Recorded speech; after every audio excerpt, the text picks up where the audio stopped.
Alright, I'm driving right now in my crappy work van, so it's shaky because I'm in a shitty little work van. I want to talk about some of this stupid crap going on with this this COVID lockdown stuff. For instance, I just went into a gas station. Now, for a living, I have to drive around all over the place, okay? And I stop and I get drinks and stuff like that. You know, I wash my hands probably 10 times a day, use hand sanitizer another 20 to 30 times a day. I wear gloves when I work on stuff. You know, I do a lot to keep my my personal safety. And I even did this before all this COVID stuff came around. You know, I work with pathogens all day long, so I need to protect myself. And recently people started reacting and trying to take, you know, safety measures. I see these people putting up this pieces of plexiglass and Lexan and sneeze guards and doing all this stuff to protect themselves.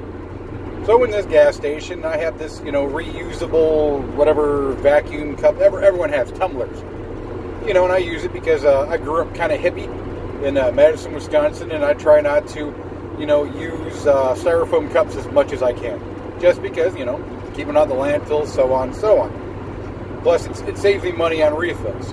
You know, I buy a cup for 25 bucks. I save 50 cents per refill at, you know, X amount of days. Anyways, you can do the math on it. They pay for themselves over time.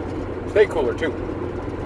So I go in there, and some gas stations have them, some don't, where they say, hey, we're temporarily not allowing people to use personal cups or refill cups for public safety. Whatever, cool, I'm not going to argue about it. That's the store policy. That's store policy. I'm not going to whine about it. So, instead of refilling my cup, I just grab a new cup. I fill it up when it's approximately the size of mine. And when I'm done, I'll empty it into my cup and then throw that cup away. Regardless of the fact that that cup's going to be thrown away anyways. I can't reuse it because they won't let me. So, it's going to happen. So I go up to the counter, I put down my bottled water, just, you know, I refill my cup with that, reuse the ice, because ice stays forever in these things, and my soda, and the lady gives me this evil eye. Sir, you can't bring that cup in here. I looked at her like, man, well, that's why I got the new drink for. I'm going to use that to fill my cup with. It doesn't matter. You can't bring that cup in here. Like, lady, just because I'm carrying my cup into the store and not using it doesn't bring some kind of, you know, like horrible safety hazard to everyone in the store. You know, I'm looking around. They're not enforcing the 6 feet distance. There's people nut to butt in line. You know,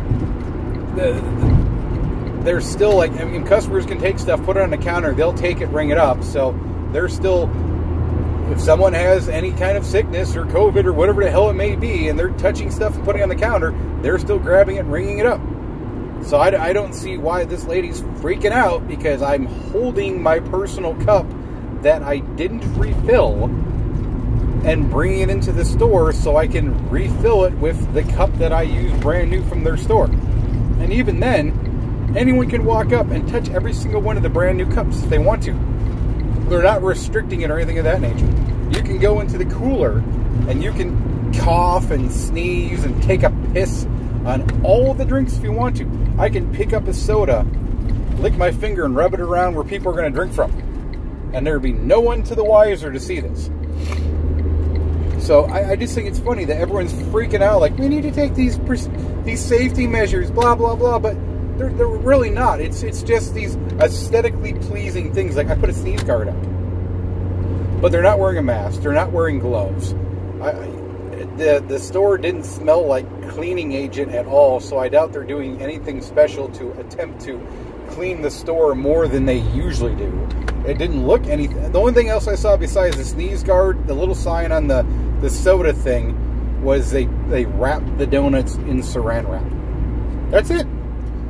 This is all about appearances. You know, people thinking that they're doing something. They're thinking that they're going to stop this pandemic simply because they're doing these minor little safety measures. Hey, tell you, if this really was like the movie Outbreak, you know, the monkey biting people and Dustin Hoffman in helicopters with dart guns and stuff like that, a sneeze guard and wrapping donuts would not change a fucking thing. It wouldn't, you know. And everyone's freaking out about, you know, oh, we need to do all this stuff. Like, look what's going on in Rhode Island. They literally have the National Guard going around from house to house. If you have a property that is like a temporary property or vacation property, and you're from out of state, they will go and check to see if you're there. They will check and go see if you have people from out of town staying with you. If you have a vehicle that has out-of-town plates, they will go knock on your door and making sure you self-quarantine. They won't let you leave that house. You have to have someone else bring you groceries. They have checkpoints set up with the National Guard and state police at every major highway and rest point. Rhode Island is, in every way you can possibly think about it, a fucking police state right now. You know, then you got between Texas and Louisiana. My friend Digital Olympicus, if I'm saying that correctly, he works in Louisiana, lives in Texas. You know, and he's got to go through these checkpoints and have a piece of paper saying I'm allowed to work. Last thing I checked, this is not fucking East and West Germany. You don't need to have papers, please. Let me see a paper so you can pass into East Germany, yeah. No, this is fucking ridiculous. This doing stuff like that. I can understand certain things. Okay, saying if you are sick, you take time off. I mean, that's anytime. If you have the flu, don't go to work. Don't go to school. Okay, don't go into the store with the flu, coughing and hacking on stuff. That's common fucking sense. You know, if you are sick and you have certain symptoms, go get tested. You know what? I just got the bill for my little 2.5 hour visit getting tested. $3,400. Yeah, to run 2 little tests and a quick check x-ray with a little teeny cup of freaking steroidal whatever stuff they gave me. $3,400. And the funny part is they actually break down $2,000 of it was the ER emergency room fee. To sit in a little room and talk to a couple people cost me $2,000. I'll tell you, the VA better fucking cover that too, because they wouldn't let me go see them. This shit's getting ridiculous. It is. You know, it's ludicrous how people are reacting to this. All we need is common sense stuff. You don't need state of emergencies and, you know, going on and stealing from the government, stealing from private companies, saying you're going to give us your mask and you're going to give us this and give us that. If you look at it, other than New York, now they're talking about New York hospitals overrun. New York hospitals are always overrun.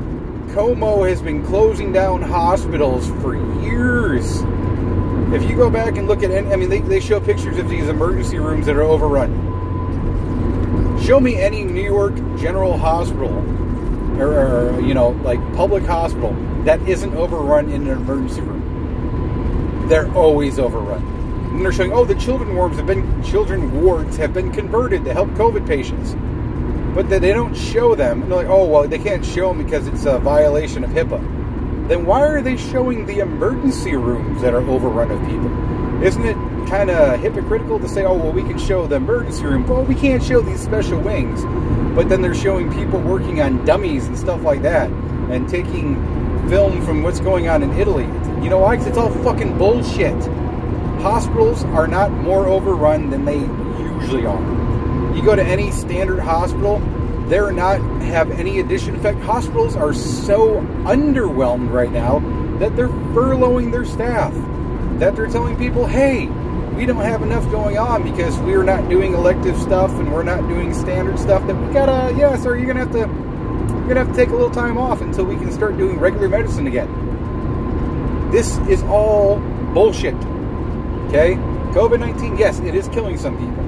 I had one of my friends talk about, you know, I put up a thing talking about that Worldometer saying they had like 10,000 COVID deaths. I'm like, well, where are they getting those figures from? Where are they getting actual statistics saying that people died from COVID? I'm like, well, look at the CDC. CDC said there was less than 2,000 people confirmed that died from it. You know, and he's trying to argue, it's like, oh, well, the CDC numbers change all the time, even in past dates. Yeah, because they have to wait for confirmed that they died from COVID. Not suspected, not maybe, not we think they might have, actual figures. You look at that world-o-meter is full of shit. It's absolutely junk. It's just completely made up numbers from hypothetical, we think people may have numbers. Look at the CDC. And even then, the CDC, those are ones that they're getting reported from people who say, oh yeah, well, he died from a gunshot wound, but he had COVID. So even those numbers, I mean, they're accurate for the most part. I will say the CDC numbers are the most accurate numbers we can get at this point right now. And even those are somewhat inflated, but they're mildly inflated. I would say, though, those are probably 98% accurate.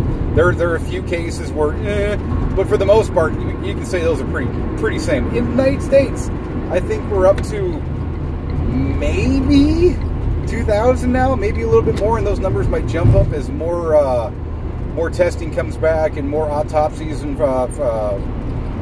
I can't speak today. More people are actually saying, okay, yeah, this is what happened to him. But until those numbers come back, they're talking about 100 to 200,000 deaths. No, that is fucking ridiculous. We're talking about maybe, if you combined with the seasonal flu, maybe an increase to 10 to 20%. So you're talking, if 10,000 people die of COVID, I will be surprised in the next 6 months. In an entire year, let's say this entire flu season. So that would be, let's do an extended. So let's say this year, or this portion of the year, all this year and into the beginning part of next year, because the flu season is kind of like an offset thing. If we have the same number, now if you include it in with the standard flu numbers, or flu deaths, I think the average this year, believe it or not, was a little bit lower. I think they're saying that they're only looking at like 17 to 18,000 deaths, because their prediction for the flu is considerably lower than it was 2 years ago. 2 years ago, I think we had like 22,000 deaths from the flu or something of that nature.